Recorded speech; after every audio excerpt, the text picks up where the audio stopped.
excited to do this episode because, for one, it's been a little while since I've talked about YouTube, and I feel like we could spend an entire hour looking at the whole masterclass of how to be a filmmaker and a content creator in the YouTube space. But also because you do so many great things in terms of content creation, sort of in general, or as like a multi passionate person. And the first question that I wanted to ask you was about your header on X. It says, be an anomaly and create. And I'd love to know what those things mean to you and why you have that as your banner. Yeah, I think for the first one, for be an anomaly, there's a quote. I forget from who. It might be from Gary Vee, who said, like if you want to be um an anomaly, then act like one. And I was like, huh, okay, if I know that I want so much in my life to be unconventional or different from so many people that I see around me, I need to act like an anomaly. I have to do something different if I want my life to be something different. And I just love having that as a reminder of like also just kind of giving permission to be different as well. And not only is it okay, but it can be a goal for many people. And then create in general is like, well, that's in my little corner of Twitter/X. That's kind of what we're all here to do is create and add value to the world in some way, shape, or form. I feel like a lot of people create and then have so much trouble hitting publish. When you say create, does that also mean share in your mind? It does because I've had this conversations. I have a mastermind with some other YouTubers, and we meet once a week for like 2 hours a week just to get super deep into YouTube. And I had a conversation with one of them the other day about how, as YouTubers, we're creating for ourselves, but part of the process of creating is seeing other people's reactions to what you create. And yes, you're creating for yourself, but you're also creating for other people. And it's like so on the output side of things, you want a video to do well because that's part of the reason why you're creating is to see, hopefully for other people to enjoy it, other people to like it, maybe even to change someone else's life. And that could only happen if you're sharing it. I think it was Seth Godin that I was reading a little line from him yesterday that said, It's an awesome thing to be able to start creating, but the true generous act, and once you are a real creator, is once you're shipping your work and sharing it with others and being selfless in that way.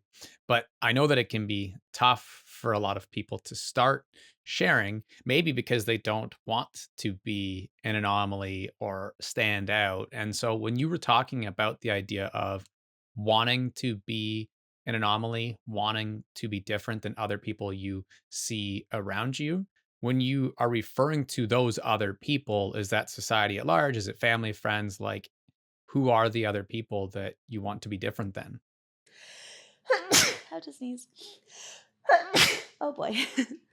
Apparently, speaking of Gary Vee, you brought him up. I heard him share that there's a Russian tradition where if you sneeze when you're saying something, then it's true.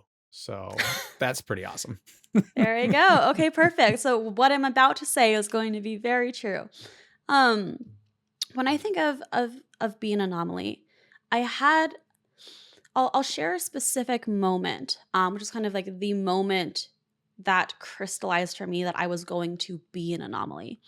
And for so much of my life, my goal, for some reason, was to graduate from an Ivy League school and get onto Wall Street and do something on Wall Street. And that was my goal. That was my dream ever since the second grade.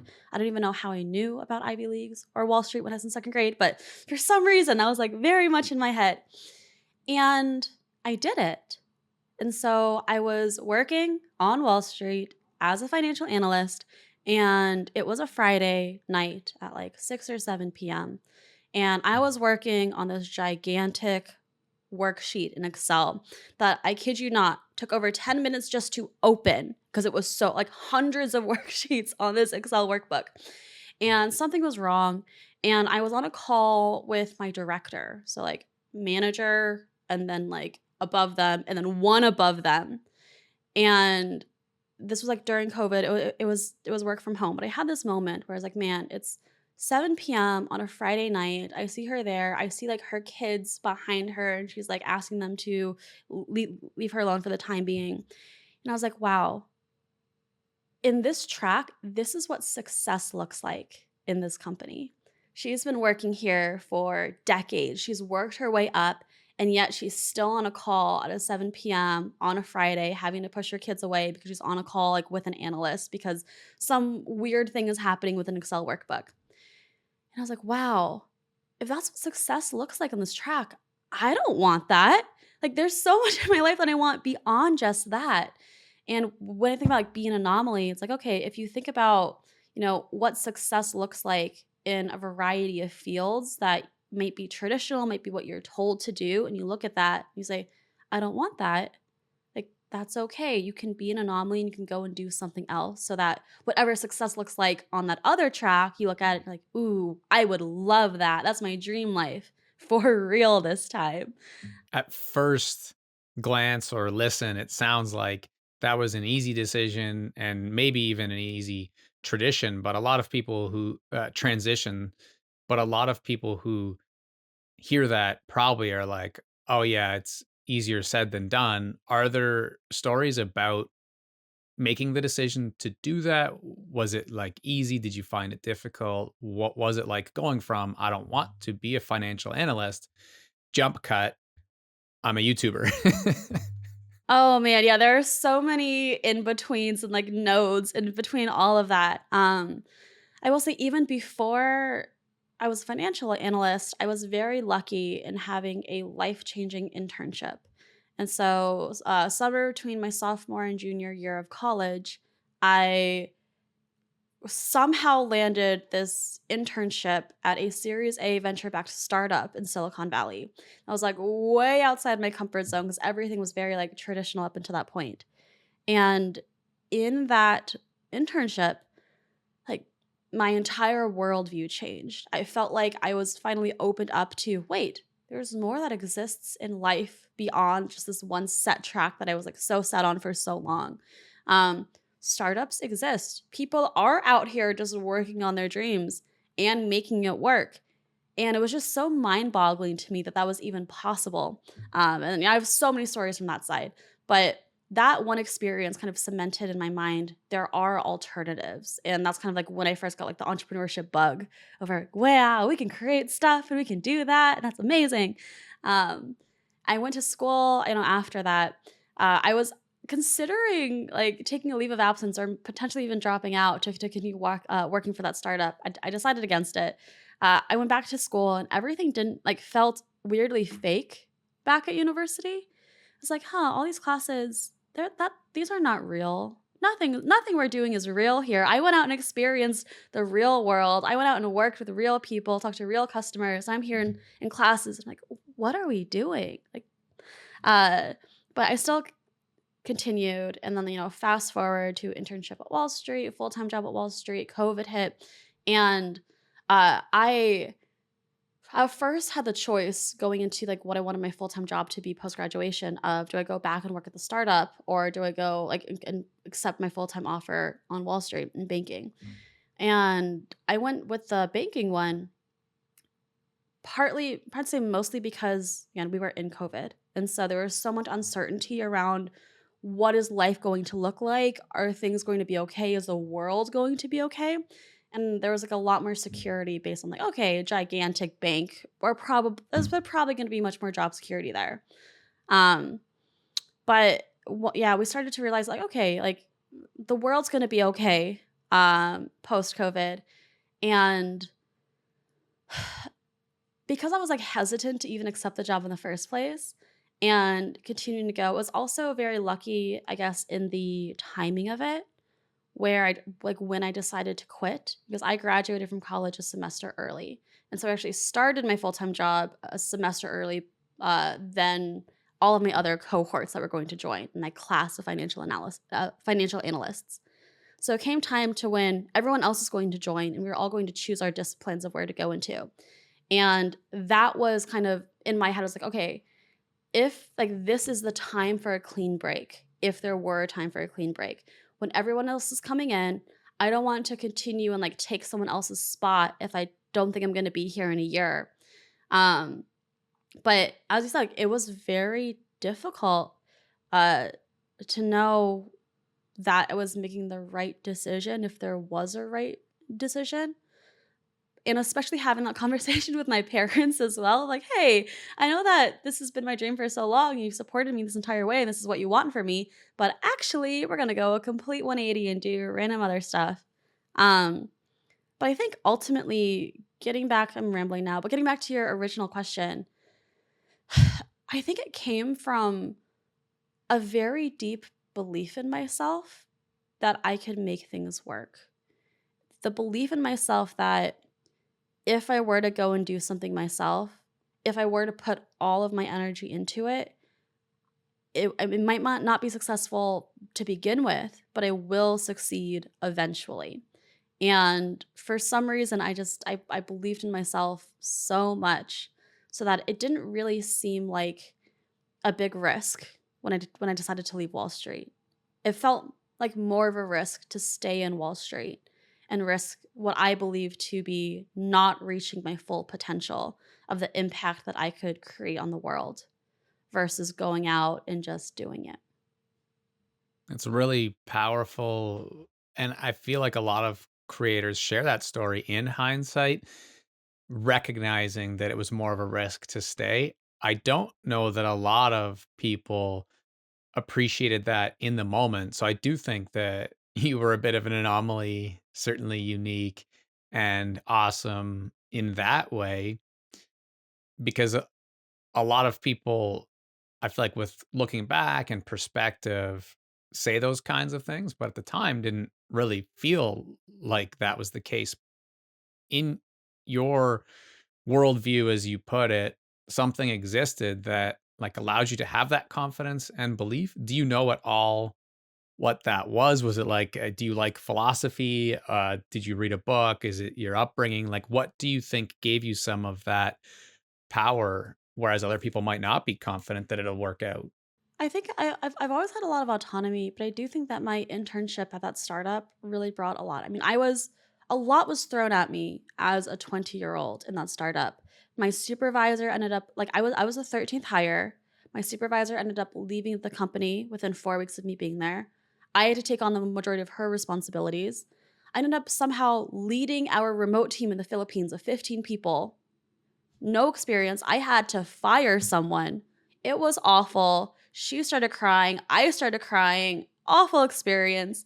But again, like from that, I was like, wait, I can do things. I can make things work. I also think that part of what helped me too was just having the backup plan of, okay, if doing my own thing doesn't work out, I can probably go back to that startup and get a job there. Maybe I could even go back to baking. I mean, I will say at that point though, I was very set that like I do not want to return back to the financial world. Um, because again, like I could see success and I knew I didn't want that. And maybe I didn't know what I wanted. I mean, I definitely didn't know exactly what I wanted, but I knew for certain that I didn't want that. And so I was like, okay, in the world of possibilities, if you know that this direction is a giant X of like, nope, saw that way, decided, danger ahead, I do not want this. You want to go anywhere else from that. And that's kind of what I decided to do. But I will say that like having some backup plans of like, okay, if like worst case scenario, I end up trying stuff myself. I had some saved up. So I'm like, okay, worst case scenario, I gave myself 1 year when I quit my full time job because I had enough saved up to do my own thing, very frugally, but I could barely make it work for 1 year. Like, okay, I'm gonna give myself 1 year to try to do my own thing, whatever that is, see where that leads, and if it doesn't end up working out in 1 year, then I can go and find another job. And I guess I was confident in my ability to be able to land another job when that time came, if that time came.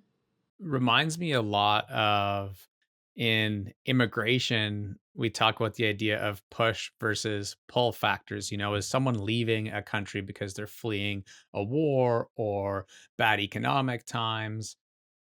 Or are they going somewhere because that place has things that they want in terms of maybe weather or job opportunities or something that they enjoy? And it's cool because for you, you're kind of sharing that there was both, like the things that you did want to leave about that classic 9 to 5, and then mentioning that you could have a greater impact on the world was definitely one of the things pulling you to creator land. Uh, what other things about the creator world do you feel were kind of pulling you in that direction as well? One of the things that I thought about when I was leaving my job, and it's cool that we're talking about this because I haven't had this conversation in a very long time. And I actually wrote a lot as I was making this choice, and I'm starting to remember now some of the things that I wrote about, which is very cool. But I remember thinking about my unique advantages and the key characteristics about myself that I thought were special, that I thought like set me apart. And the interesting thing is, none of those things that I identified in myself, I was using in my banking job. I thought that I was very creative. I thought that I was a very strong writer. I'm also a visual artist as well. Um, and I really enjoy, I think, communicating with people and fostering a community. And none of those things I was using in my banking job. Like, yes, I was good with numbers, but that wasn't, like, again, a key defining characteristic, a unique advantage of myself. I knew that there are lots of other people who are way better at that than me. I didn't really like working with the numbers. I just happened to be decent at it. But the things that I thought, like, man, I was good at these things since I was little. Like, I started writing novels for myself when I was 10 years old. Like, I knew that these things were things that I was drawn to naturally. And I felt like it would be such a darn waste if the gifts that I felt like I had, that I naturally had or were very good at, were not used in my life. Like, what a darn waste. And that was one of the things, again, that like helped cement my decision to leave and go and pursue something that I could actually leverage my unique advantages and abilities to create something even better or to achieve things that were even better. You're speaking very much to my heart in many ways right now because, for one, I have a 5-year-old and 10-year-old little girls, and they are super creative. I mean, they always have been, which I would expect because every single child is. And over time, that gets kind of like drained out of many of us, myself included. Sir Ken Robinson, before he passed, wrote the book Schools Kill Creativity, like a pretty blunt title. I think in many cases, schools and work do. And I can really relate to similar feelings in my own educational journey as well as work, where I felt the same way that the things I used to be creative with I wasn't using. And the entire mission of this show is helping people understand that you haven't achieved or succeeded in a creative field yet. The idea of growth mindset, and that if you keep going and keep learning, hence the title, then we can get you there. And I feel like as much or more than any episode we've ever done, you've already hit on a lot of the things that I would love for every single listener to understand. And the third thing is that recently, a few mentors of mine and colleagues and people who have come on the show and then have really wanted to be generous and kind of help me build this out have been asking me questions about my own niche and like category design. And so it's been really front of mind because almost every one of them in the last week or two has said like you have to get really crystal clear on what problem you're trying to help people solve.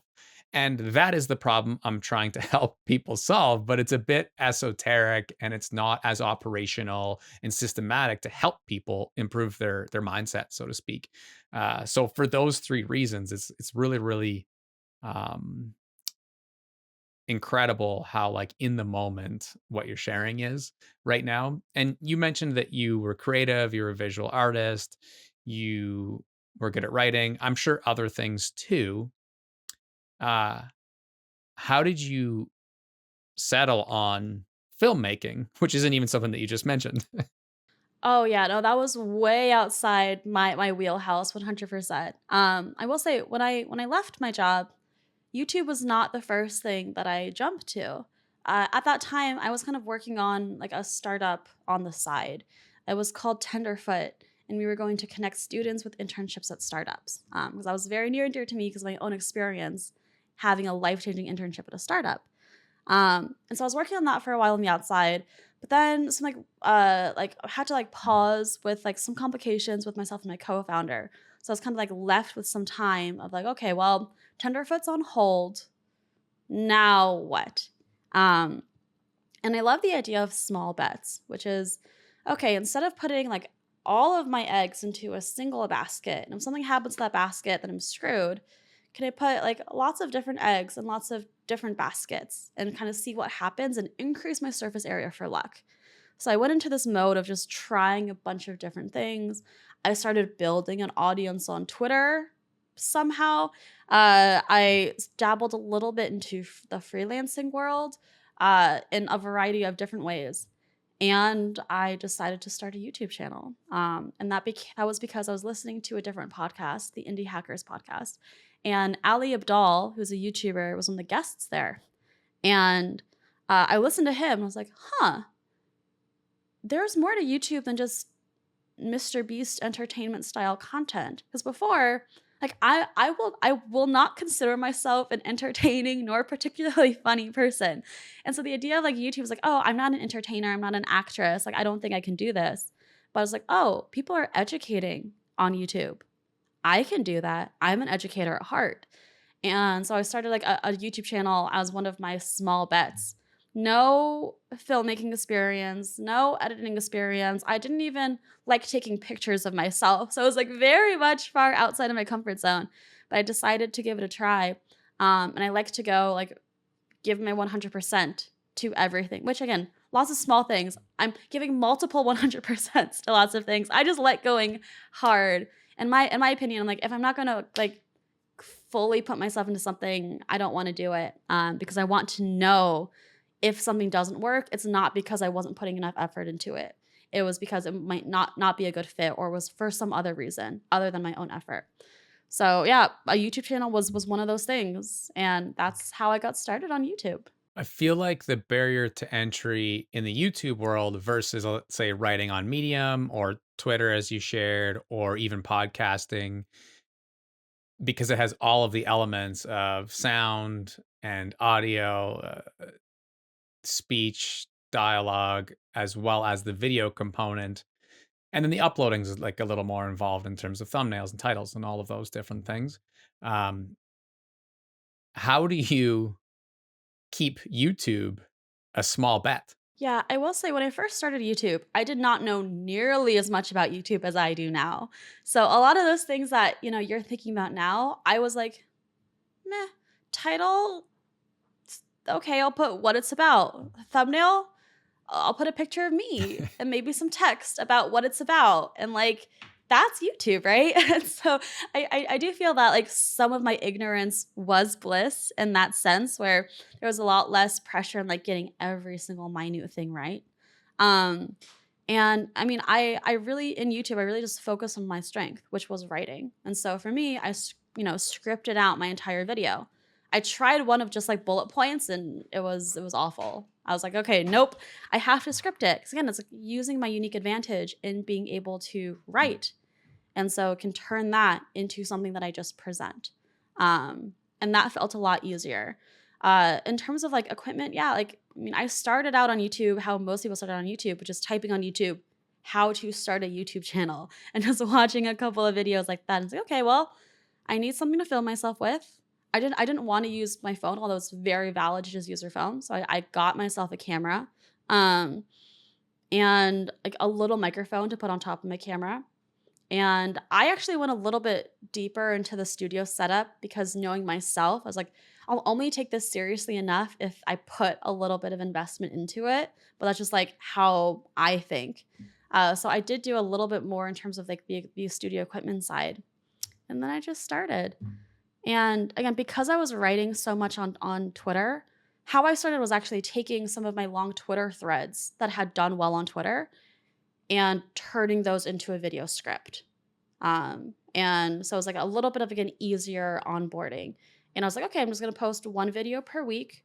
It would take me maybe like half a day to with air quotes to convert a Twitter thread into a script, an hour to film it, and a few hours to edit. And that's just how I started. An upload. It'd be cool to talk a little bit of the technical, tactical when it comes to building out YouTube. Um, you have a YouTube Academy as well, is that right? The course is very interesting, because I was I knew that I wanted to make a YouTube course for a while because a lot of people were asking me like, "Hey, Aprilynne, how do you grow on YouTube?" And I wanted to be able to like point to something, and be like, "Okay, everything that I know up until this point is here. Go off, have fun." And I didn't have that. And the idea of starting a course is like, oh my gosh, there's so much that goes into it. I don't have the time for this. I don't have the resources for this. It's gonna be oof. But I was giving like guest lectures at my friend's, like he had a paid cohort community type thing. And so he would pay me to come and do like guest lectures on YouTube. And one time he asked me, would you mind turning your talk into like a course or pre-recorded something so that I can give my students access to this as opposed to just you giving a lecture, and I will pay you $5,000 to essentially like buy like a license for him to use it for his students. And I was like, game on, 5K in the bank. That's like the best sort of like pre-sale that you could possibly have. And so I was able to go and like turn those resources into building out this course. And now I just like have that and can sell that. So it definitely like took a lot of the fear of getting started off of my back. I was like, okay, someone is already giving me money for this. Now I just have to deliver. I can do that. It's awesome. Um, and some of the things that are in there, I feel like can help people both when it comes to creating videos, but also like building out a channel. Like from seeing a lot of sort of quote unquote, again, air quotes as well, YouTube gurus talk about different things. It tends to come into those two primary buckets of like the channel and then videos itself. So maybe when it comes to growing a YouTube channel in general, like people wanting to start similar to you can type in how do I start a channel, but what is April Lynn's version of things to think about when you're trying to successfully grow? Cool. Yeah, in that case, then I'm gonna kind of separate starting from growing. Because again, when you start, it's so easy to get in your head about like everything that you have to do, and it's better just like KISS, keep it simple, stupid. You're just like, okay, it's like do whatever you can and just get started. If you're trying to get over that hurdle. But if you're in the grow phase, like, okay, I got started. I have maybe have a video or two out. It's going okay. Like, how do I keep growing? Where to even start? Uh, I guess I'll go through my process of making a video and kind of in there throw in some tidbits of like things to keep in mind. First of all, start with the idea. The idea is the single most important thing about a video, and that's something that's dramatically underrated when it comes to YouTube. Most people are just like, okay, I should make a video about this, and then they go and make it. But if you think about the kind of like total addressable market of everyone that you could possibly reach with your channel in terms of like any of your potential audience members who might be interested in your content, your idea sets kind of like the piece of that pie in terms of the ceiling of, okay, if this idea were executed upon 100%, how much of my potential audience would even be interested in it in the first place? Um, a big mistake that a lot of people make when it comes to video ideas to begin with is uh, not focusing on a potential new audience. If you think about an audience, it's we can kind of break it into your core casual, your core audience, which are the people who are going to watch your video every single time. They're your homies. They're always show up for you. Your casual audience who subscribe to you was like, if she makes a good video, I'll click on it. If not, I'm not going to watch every video. And then a new audience who has no idea who you are, but who might see your video pop up on their homepage.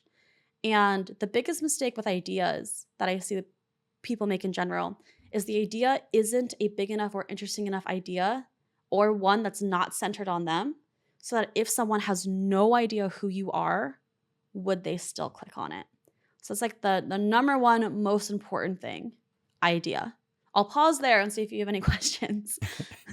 I love this because I can already tell that.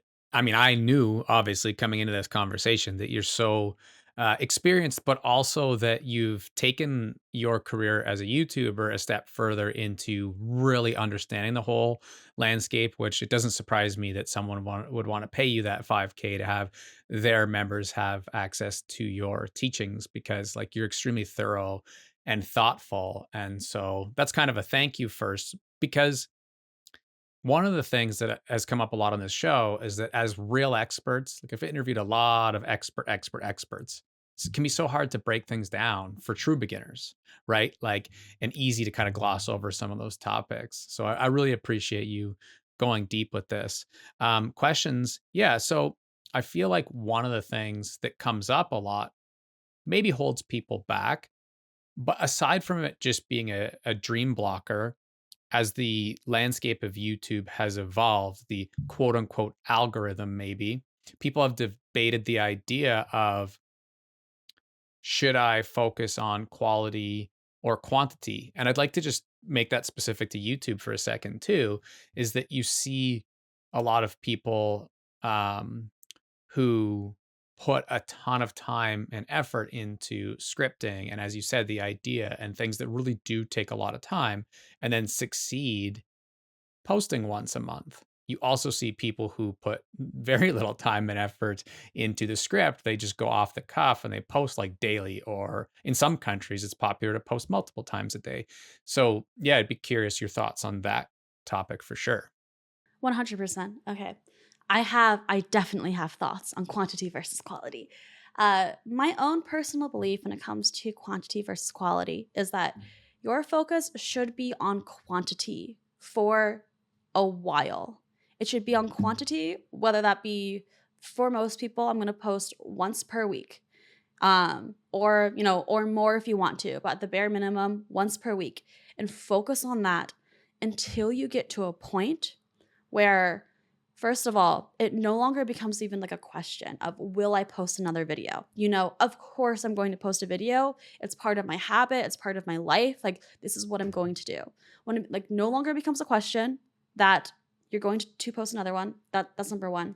And two, if you start to get a feeling, after that point of, man, if I just had a little bit more time, I could do this. If I just had a little bit more time, I could do this. And once those two things are unlocked for you, that's when I would focus much more on quality. And of course, it's like if you're just on quantity and things are going great, you can just continue to post what you're posting. That's amazing. For me personally, right? Like, I focus a lot on quantity, and to the point where from learning from each of those reps, I was like, man, okay, yeah. Again, if I had another week, I know exactly what I would do to elevate each one of these videos, and that's when I think you can make the quality shift. I have a personal connection to this, which also can help people a lot. My main pillar is podcasting. Quantity is like exactly what you just said, whether it's solo episodes, interviews. The more that I can create, the better. I kind of do the same thing with writing, but I have a very personal goal when it comes to the YouTube space that I've really never pursued. And that's creating content similar to, are you familiar with Michelle Carre? Yes, of course. Love her. So the same time that she posted her first learning video, I was at a meetup in Toronto with Cody Warner and was telling him my YouTube idea. So I have witnesses that this was 2017, I guess. So this is a long time ago. And I said I want to learn things that demonstrate growth mindset, which means I can't learn them in 24 hours. It's not like, hey, I tried to juggle today and see what happened. It's like learning how to become a songwriter, or maybe like, bench press a certain amount, or things that take longitudinal learning. Document that and share it. Now, I've never executed on this channel idea because that isn't my primary thing. It's a secondary thing. But those videos take a long time. So people who have a concept like that in mind, whether me or anyone else, would you suggest, just for clarity's sake, posting those on the, like piano is something that I want to learn. It's going to take a while. It'd be cool to just have those be like documentaries, I think, as opposed to putting separate videos in between. But what are your thoughts kind of with that prompt?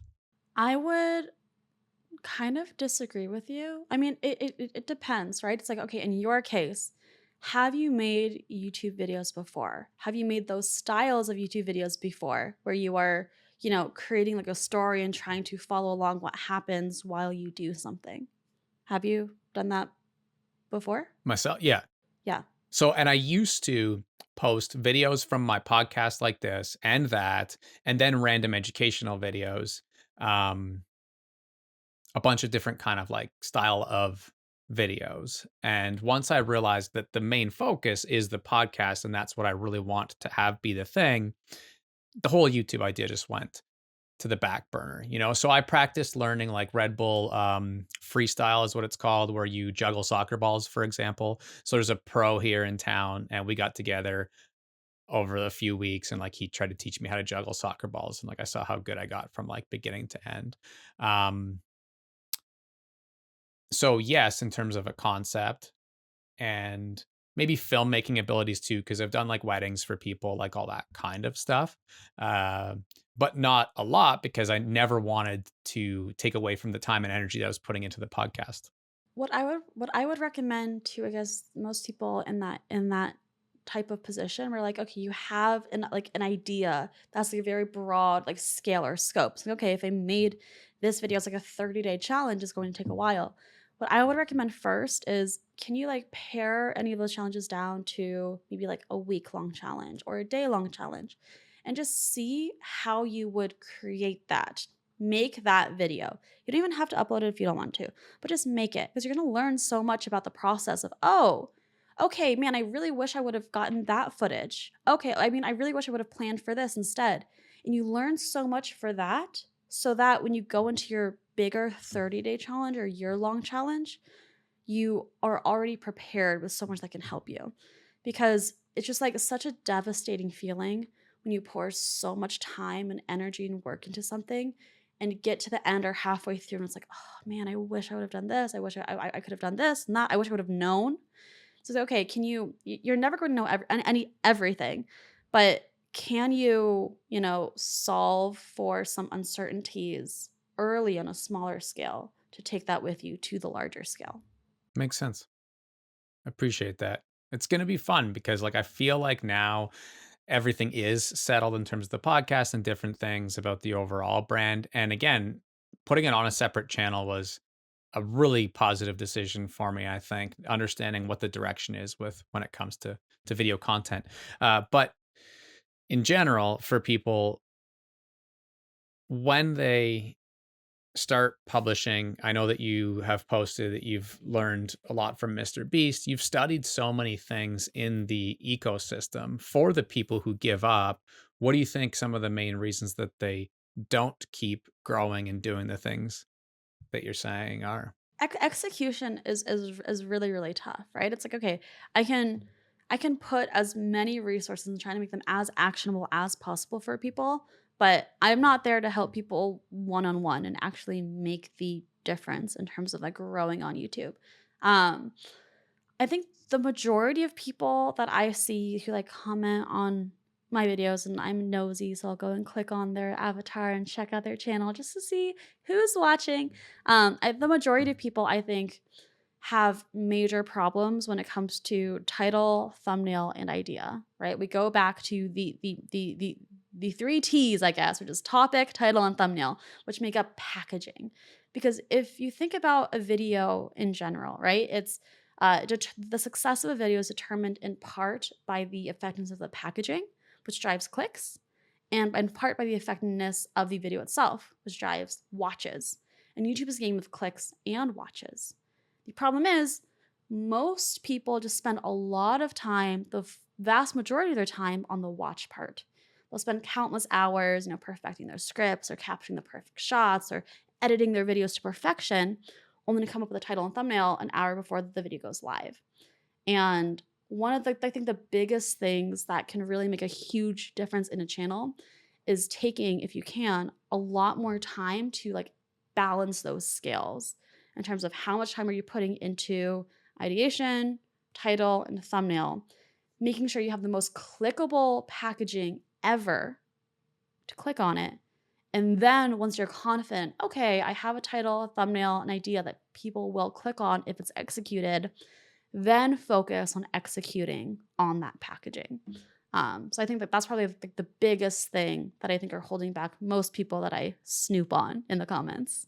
That's a good way to put it. Again, it's just because you're one of those true expert, well on your way to be guru type people. So I'm sure you want to know everything about the whole ecosystem. You mentioned that you script your videos, or at least that you scripted them to start. When it comes to some of the behind the scenes things, I think that would definitely help people in terms of how you put videos together. So when it's scripted, do you kind of record and then just put B-roll over the spots where you feel like you're reading too much, or do you use like a good teleprompter? Like, what are things that you do when it comes to just tactically being able to succeed making scripted videos? Yeah, okay. One thing that I've been doing recently, which I love ever since I've been doing this change, is after I have everything scripted out, before I film my video, I will annotate my script. So I will go through my script line by line in iScript and Notion, and I'll like comment out for every single line what I want to have happen on screen. So essentially, I do a lot of like the critical thinking and decision making that normally would be part of the editing process, but I do that before I film. And so I kind of break it into a couple of categories. There's talking head, which I know I'm going to be here in front of my camera, speaking directly to the camera. There is like B-roll or things I'm going to like film that's going to go over. So if I want to like film myself and like reading a book or reacting to something, B-roll is when I'm not talking directly to the camera, but I'm still on camera doing something, usually with like a voiceover in the background. So I'll have that. I'll have, for me, like animations. A lot of my own style right now is in terms of like creating visuals and animations on screen, just because in education, there's a lot of like pointing to things and writing things out. So like a lot of animation and screen shares, which is the last category. And once I like annotate everything out, then I turn all of that into a shot list. And it makes filming so much easier because I know exactly what I have to be presenting to the camera in terms of my A roll, my talking head footage, exactly what I can just read from my script because I know I'm not on camera during that time. I can just voice over. So much easier to film voiceover versus filming yourself in front of a camera. And this is all of the B roll that I know that I need to capture. That way, I never get to the editing process. It's like, oh man, I wish I had a clip of me doing that. And then I have to go and try to film that if I can. No, everything's already there. It's already labeled. It's already set. And then in the editing process, at that point, all I have to do is just execute on everything that I've already annotated. Do you still create everything full stack yourself, like from front to back? And the reason I ask that is because when you're talking about editing, when you're talking about having graphics over, a lot of these things are, you mentioned Ali Abdal earlier, things that naturally people like that have started to outsource, right? So where is your current team, or are you still someone who really likes to do it all? It's very interesting is when I so this is actually the channel that I'm working on right now is my second YouTube channel. I don't know if we talked about that yet. But in my first YouTube channel, I started doing that all myself, as everyone does. That channel started to blow up, started to make some decent money from it, hired an editor, used them throughout the remainder of that channel. Then I shut that channel down because I was not in love with the niche that I was in and extreme burnout and all that fun stuff. had an existential crisis, a bit of a break, started a new channel, still used that editor for my first few videos there, and then decided to take back all of the editing myself again. So I am now doing everything myself once more. And I absolutely love it. And I don't know if I'm ever going to go with an editor. Maybe at some point, but once I've taken everything back, I've just been so much more intentional about every step of the process. Um, I can like see things in my mind. I script things in the way that I want them to be edited. I have like so much more control and autonomy over even things like the music choices and sound design and other things that matter so much more. Yeah, so now I do everything myself. And when it comes to all the animations, again, like as I mentioned earlier, one of what I believe to be my unique advantages is the fact that I am a more visual artist. And so that's kind of like one of like the extra like I guess flavor packets that I can put in my videos that make them stand out a little bit more from everyone else in this niche is that okay, I can make these really cool visuals that I enjoy making that I can make that most people can't or have to hire out, but I can do that myself and I know that I can make them high quality. So just like a cool thing that I am able to add. Flavor packet's an awesome way to put it. Salt and vinegar? Or No, the like ramen ones, you know? Alright, And you're like, okay, it's like absolutely. got it. That's Mhm. awesome. To stick with that then, because that is something that a lot of people look at YouTube videos and wish they could do. How do you go about creating graphics?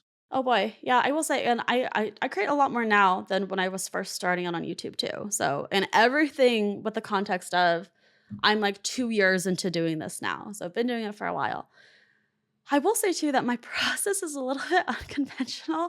I could definitely tell you what I do. I'm not necessarily recommending that other people do it, but I use a tool called Figma, which most people use for designing like web pages. But I started to learn Figma when I was doing freelancing design, and to me, it's very intuitive.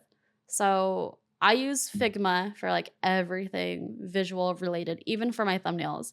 And essentially, I'll just like make 1920 by 1080 frames. And in each of those frames, almost like PowerPoint, I'll just like have what I want to be on screen. And sometimes I'll break it into like, okay, like in this screen, I want stuff to be on it. In this screen, I want this part to be on it. And so I'll just like break everything down into screens.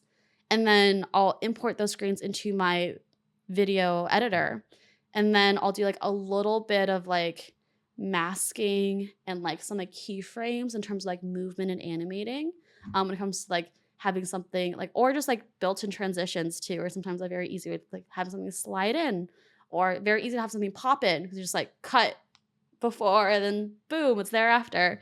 So that's like very the very basic animations in general.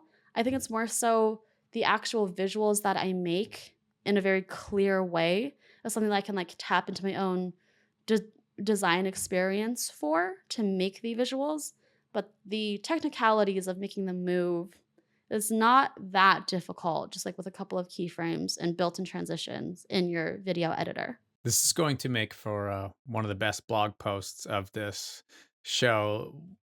One of the things that we've gotten positive feedback on is the blog posts that we create after episodes. A lot of people say they're some of the best they've seen after doing a podcast and stuff like that. And I feel like it's because we do a very, at least at one point, practical kind of bullet point of, in this case, your tips for YouTube, and the depth that you're going in is just awesome. Like I said earlier, I just want to give you props because it can be hard as an expert to do this kind of stuff.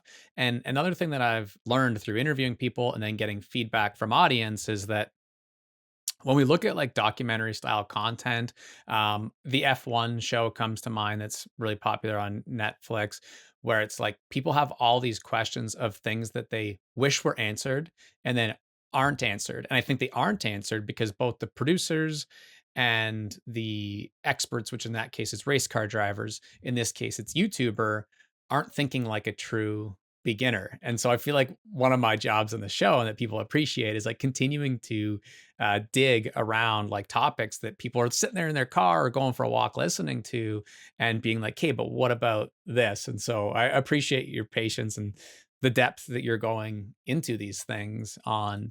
Um, There's a few more things that I think would really round this out. And one of the things, and I had actually jotted this down before the episode, was, and I put physical quotes on my page, was blowing up. Because I've heard you share that on other podcasts. It's a term that we always use in the YouTube ecosystem.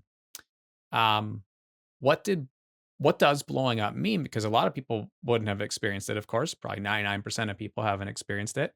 And when you said that it blew up and then you were able to monetize and hire an editor, what can you share about what that success looks like? What should people be striving for in a realistic way? Real quick, I do want to address something else that you said before I get to this question, which is kind of like being in the mindset of a beginner.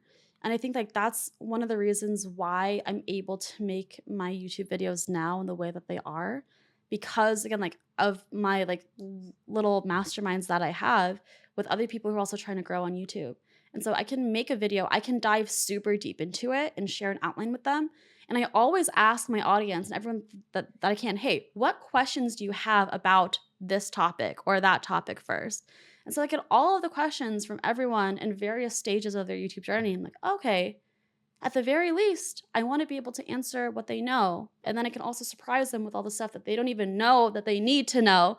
But at the very least, those questions are answered. So I absolutely believe that for like anyone who believes for themselves to be like an expert or, someone who knows a little bit more about something than anyone else, it's just so important to get into the mindset of a beginner, or at least like talk to people who are beginners, because you might not remember what you don't know, or what you didn't know at a certain point.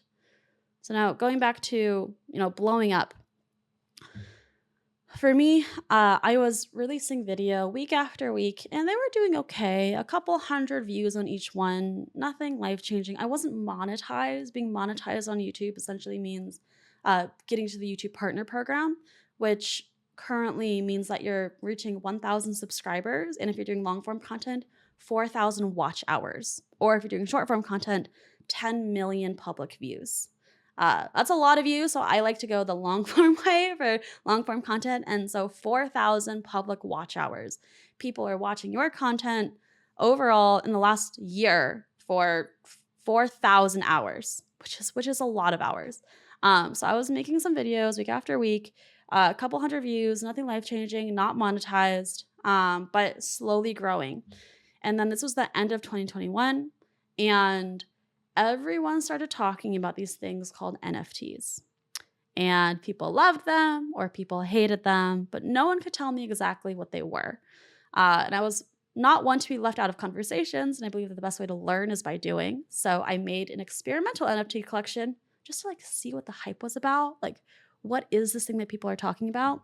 And I made a lot of mistakes. And part of that mistake is like I didn't know what gas fees were. I didn't know what Ethereum was. I didn't know what wrapped Ethereum was. I didn't know what anything was. Honestly, I was very underprepared for like everything that I did. Uh, but it was an experience. And so I kind of like wrote up what happened in a Twitter thread. That Twitter thread did pretty well. Then turned that into a YouTube video.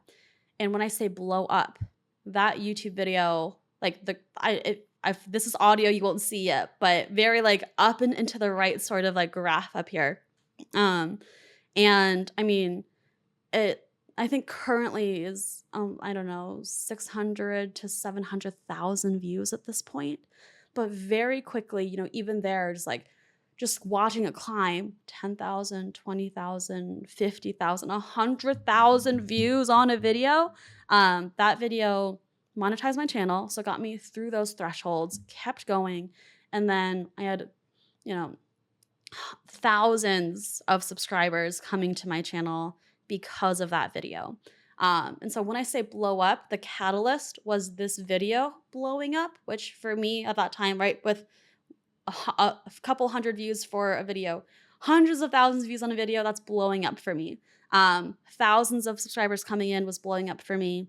And then like I guess like riding the wave of continuing at that point to lean into that niche because it was doing well, make more educational NFT related content. Those videos also raking in tens of thousands, hundreds of thousands of views to continue that upward trajectory. That was blowing up. It's such a fascinating thing how these moments exist. Like one of mine in the podcast space was when people kept asking for solo episodes, and I was so against doing it. You know, some of the creative artists in us just want to make decisions because we want to do things, not necessarily because they're the right analytical thing to do, I guess. And I finally started making solo episodes. And then at that time, episodes would get like, 500, 600 downloads, that kind of thing. I posted a solo episode and it was like 10,000 really quickly. And I was like, Wow. okay, well, that's okay. Probably should have done this sooner. But again, it's so funny because that has been hard to replicate since. And I think that sometimes you get the right topic, as you put it. And so if we can do that more and more often, it'd be helpful. I don't want to get too sidetracked from YouTube because I know that there's a few things that I would love to touch on that will still really round out that topic for people. But maybe a quick little break from it is to touch on Web3 and NFTs because I know that you pivoted away from that. Do you have any personal like interest or like obviously you're not creating a whole YouTube channel around it right now because you wanted to pivot away from that. But in terms of a topic, what are your thoughts on NFTs and kind of Web3 moving forward? I mean, I'm definitely like so out of the industry. Like I don't even know. I mean, when I was in it, like I think I'm a bad person to ask because I personally just like again, the worst period of burnout in my life was associated with creating content about NFTs. And to that point, it's like after you're so burnt, it's like, okay, like after you have a certain food when you're a kid and then vomit after that food, later on as an adult, you still don't like it, even though it's like there's nothing wrong with it. It's just you had that experience as a kid. I like a very similar thing with NFTs. I think like, your body remembers. And so it remembers this very like visceral negative reaction that I had when I was deep in that industry. And kind of like since then it's like, I don't have any like negative feelings about it per se just because of what it is. I think the underlying technology is really cool if it's used in the right way.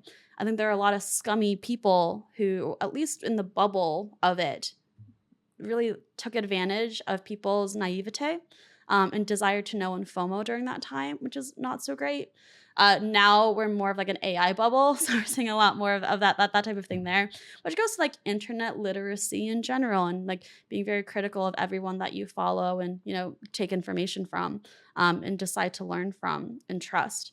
But I think like now that we're mostly out of the bubble, it's only means I think better things for people who truly believe like in the power of Web3 and the underlying tech and what it can create. So like all the power to them. And honestly, I think like the bubble popping was one of the best things that probably could have happened for the Web3 industry in general. Yeah, well, that's awesome. Let's hop right back out of that topic then. But I feel like it's important to mention that what you said about internet literacy, and I don't know that I've heard it put exactly that way, is really powerful and maybe a sneaky key point to this whole episode. Because, like you said, with AI or whatever else comes next, that's like an evergreen statement you just made there. That's for sure.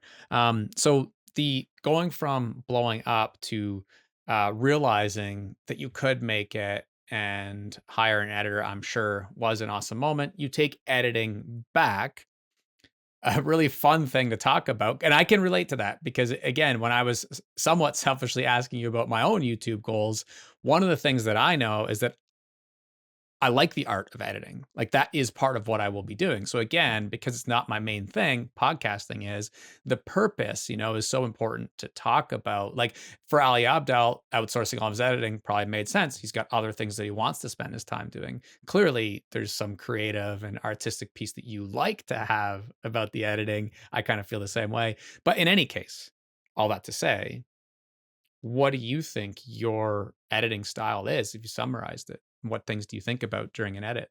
My editing style is definitely very very visual. I have a lot of visuals going on in my like script in that annotation process that I told you about. Anything that's talking head footage, I highlight in blue just so I can like easily skim like know which parts I have to say to the camera. And the blue is probably like maybe like I don't know anywhere from a sixth to an eighth of the script in general. So to put that in context, like there's not much time where I'm just in front of the camera talking to the camera.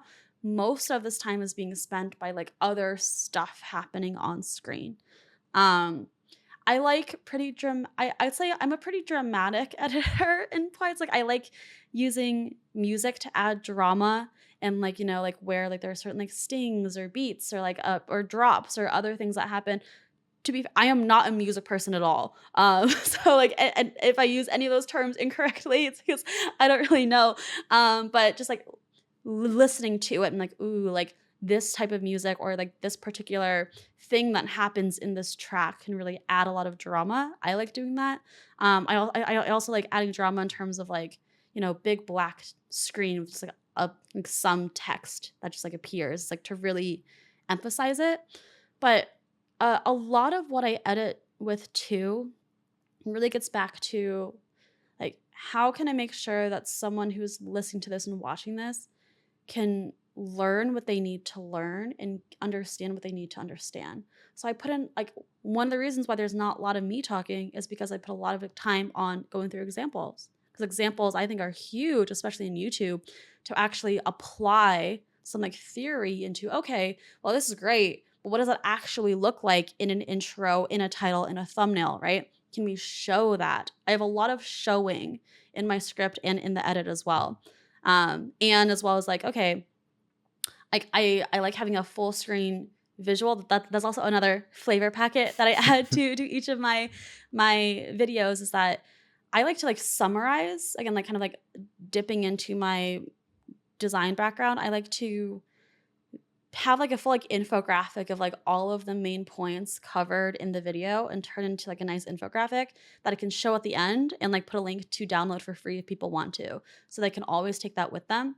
But like, each of like the main points or main like stingers in each of my videos, I kind of do like a similar editing effect with.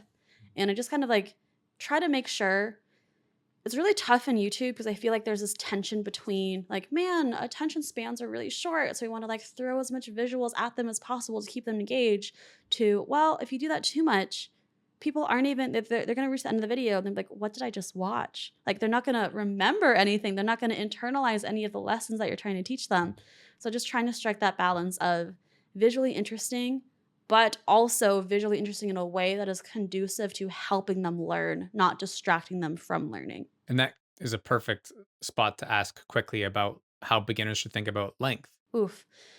Yeah, it's I mean, the most like average YouTube video is probably somewhere between 8 to 10 minutes. That's a totally fine length to think about in terms of making a video. Uh when you think about like the monetization side of YouTube when it comes to YouTube AdSense, if you're not familiar with the AdSense program, essentially once you've reached those requirements of a thousand subscribers and 4,000 watch hours, you're accepted into the YouTube Partner Program. From there, you're able to take a percent of what YouTube makes from ads played on your video. And the cool thing about when a video is 8 minutes long or longer is you can put a mid-roll ad like in your video as opposed to just one in the beginning and one at the end. So, okay, you put more ads in your video, you can make more money from that if you're trying to make more money from AdSense. So that's like one of the reasons why a lot of people, if they're like, okay, this is a video 7.5 minutes, can I push it to 8? But in general, what I'll say, and it's kind of like everything goes back to trying to make the best video possible. And so, if your video is 8 minutes long, and then you realize, there's actually like a lot of fluff in here, and it's going to be a better video if I cut a couple of minutes of it. Cut the couple of minutes of it, right? It's like the if it's a short video but a good video, that's so much better than a longer video but it just has like a lot of fluff in there because no one likes that.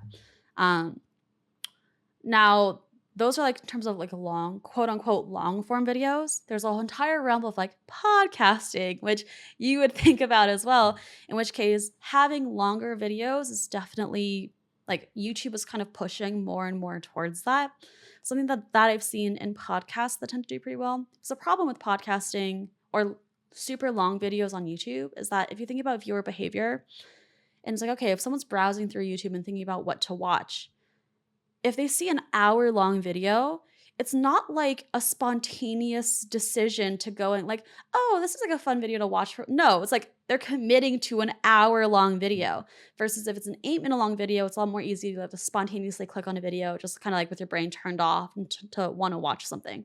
So, what a lot of podcasts do, well, they'll upload their full long form podcast, 45 minutes long, an hour long plus, but then also break it into shorter segments, maybe film their own intros for each of those things, package them in a way that could be a standalone shorter video, 5 minutes, 8 minutes, 10 minutes or something, and have those as well. So those are more clickable in your recommended or browse. Which brings us full circle to a great question. Does that go on a separate channel? So if it's a the longer form video, and honestly, I think they should all be in the same channel if it's a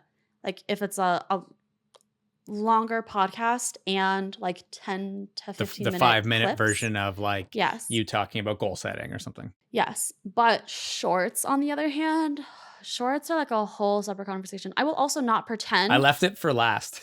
So there Oh you my go. gosh. We're there. For sure. I will disclaimer. I am not an expert on shorts. I study YouTube. I have not studied shorts yet. And I probably will not study shorts in a while because I am definitely a long form creator at heart. And I know a lot of other people are very good at shorts. I'm like, okay, you can be good at shorts. I will be like a bystander. But I've had conversations with other creators and like understand a little bit more about like at least what they're seeing with shorts. So with that disclaimer ahead, I am not an expert on this. I can still give an opinion. Um, Shorts are crazy, man. Uh, and no, um, shorts are really cool because shorts give the opportunity to hit like a different algorithm because the long form algorithm and the short form algorithm on YouTube are separate. So hit an entirely different algorithm, hit an entirely like separate type of viewer. And the reach can be pretty crazy with a lot of shorts where, you'll upload a lot of shorts and some will never hit the short shelf. So will never really make it to the point of like getting many views, but some will just randomly take off. Um, which is great for reach. But if you think about I would urge you to think about what is the goal of your shorts? Are you trying to become like a shorts creator where all you do is shorts and you're trying to make money through sponsorship on shorts if you can? Monetization in general is a lot harder on shorts than it is for long form content. A lot more sponsors want to sponsor long form content, not necessarily shorts. In terms of like ad revenue, like it's really complicated when it gets to shorts, and platforms are changing their shorts monetization all the time. So it's like a lot harder to monetize on shorts than long form content. Also, your connection that you're building with your viewers is a lot less strong and a lot more casual on shorts than it is for long form content. If people watch your long form content, they become like diehard fans. If you come out with a product, if you come out with a course, if you come out with consulting or something else, they will buy from you. They trust you. They love you.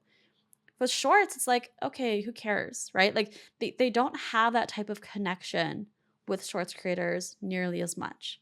Um, Going into like the channels, I've heard stories of creators who, had long form videos. Again, I'll do a little visual with my hands that you can't see if this is just audio. Maybe this becomes your first video podcast, who knows? Where their long form videos, are like trudging away in the background and are getting more views over time as they tend to do. And then he had a couple of shorts go viral. And once those shorts went viral on the same channel, once those shorts started to go viral, the growth on his long form videos just stopped. Like they were not pushed out to more people. I don't know if he's like a one off example, but I do think I've heard other stories about people who short form growth has kind of messed up their long form growth.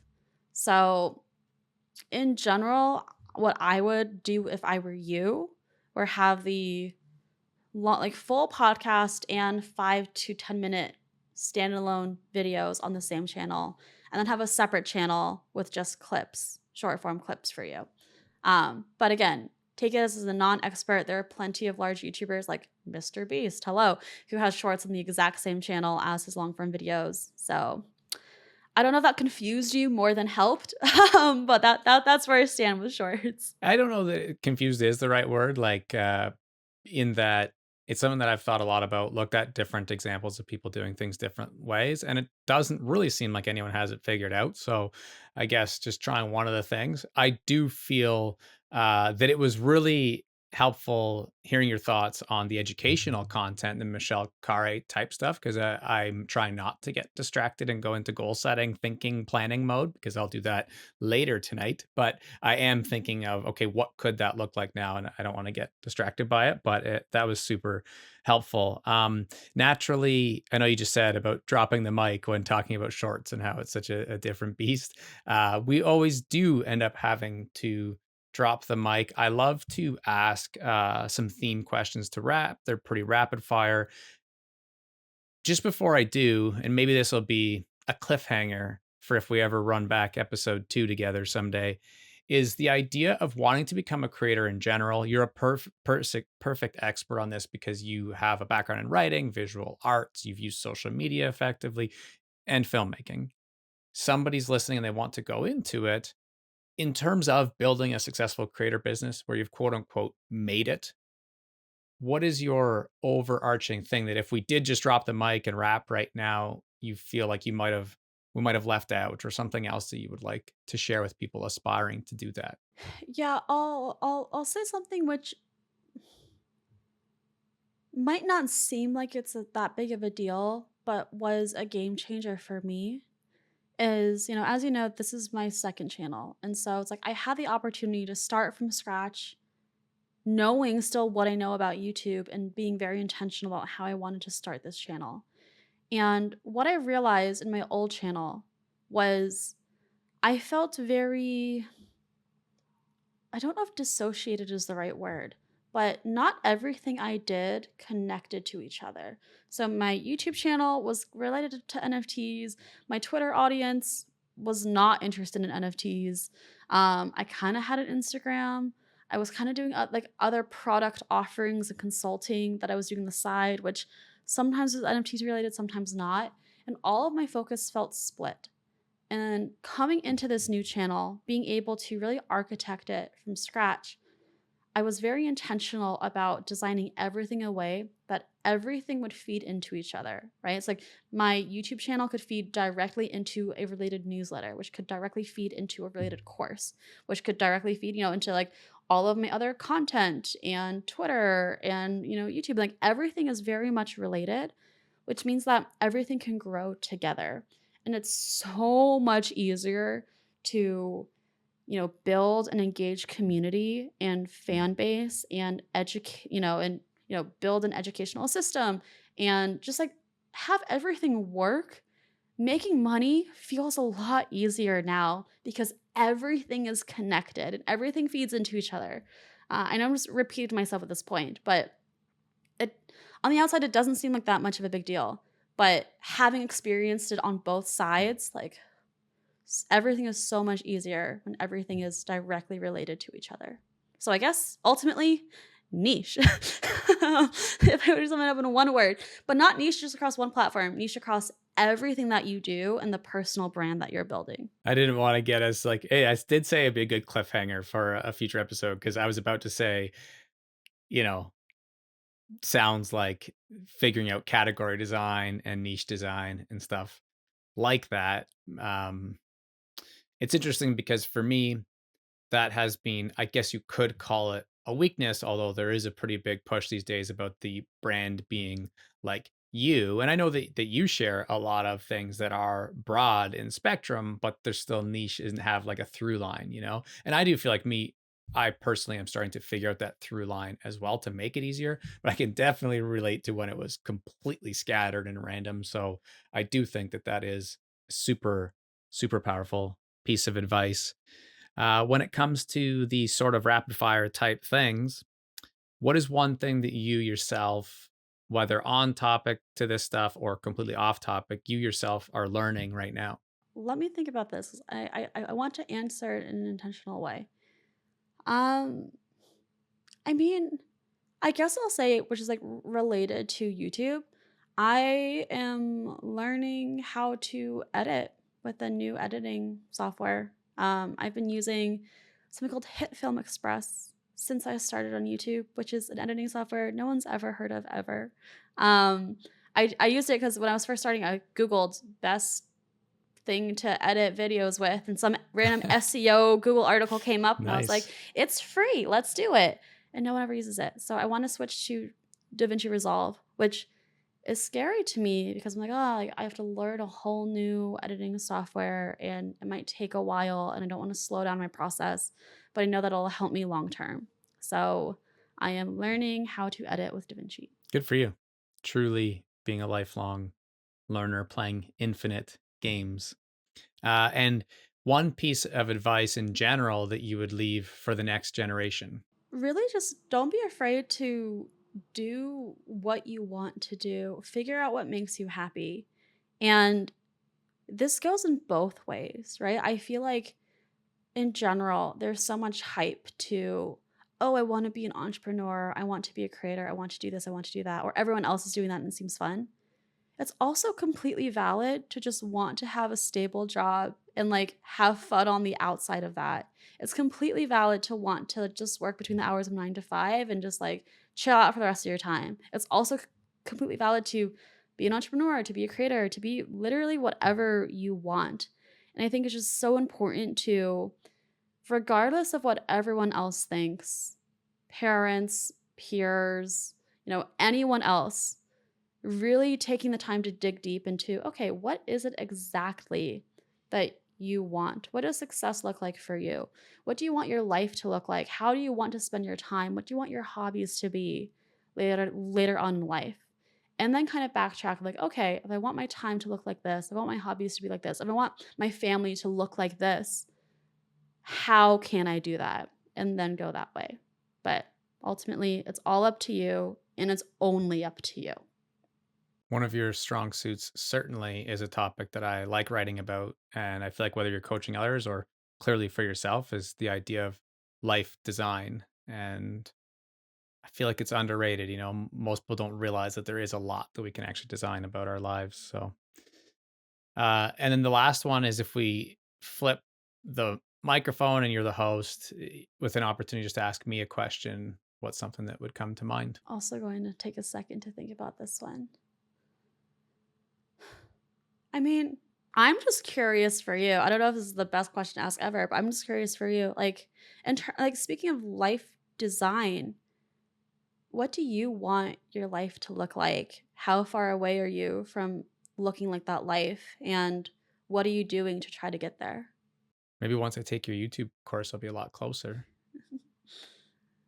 I feel like what you said at the very top of the episode about knowing that you could deliver more value to people and be more generous in your creating is something that's become a stronger and stronger value of mine. Like literally every day, it feels like I get closer to that goal, but also more confident that that is what I want to do.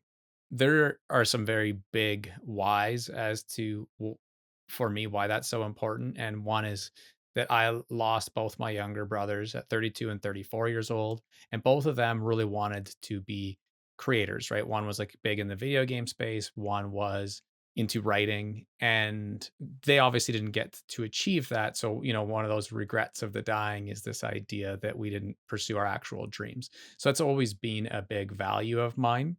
The tension I have is going about creating a family first, and I would never use my kids as an excuse as to why I can't succeed as a creative. I think that would be super selfish and just ignorant. Like it's just not true. But there are circumstances. Like I just spent literally the last 7 days in the hospital with my daughter. I was laying on a floor most of the time. There are things that exist in my life that don't for others, and that's okay. So it's being like thoughtful and having it in side hustle mode for a pretty long time has been the approach. All this to say, when a lot of people that I've interviewed have shared, kind of like you did earlier, that there was a big exponential catalyst that happened by continuing to put themselves in position to achieve luck or some type of event that allowed for things to sort of blow up.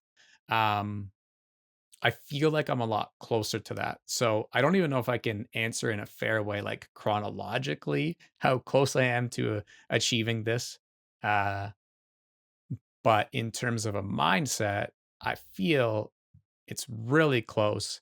And as far as an action goes, the only last thing that I really do want to do is create some quality YouTube videos, whether they succeed statistically or not, but as more of a legacy piece too, because it's on my bucket list. That's amazing. Um, I that feeling of feeling like you're close, just to like round off with a little personal story. And again, this is my second YouTube channel. And in the first 3 months, I was really struggling because I was growing, yes, but I was not growing as fast as I thought I would be. And, stuff happened and really decided to like drill down into like going very hardcore mode, throwing my everything into content creation.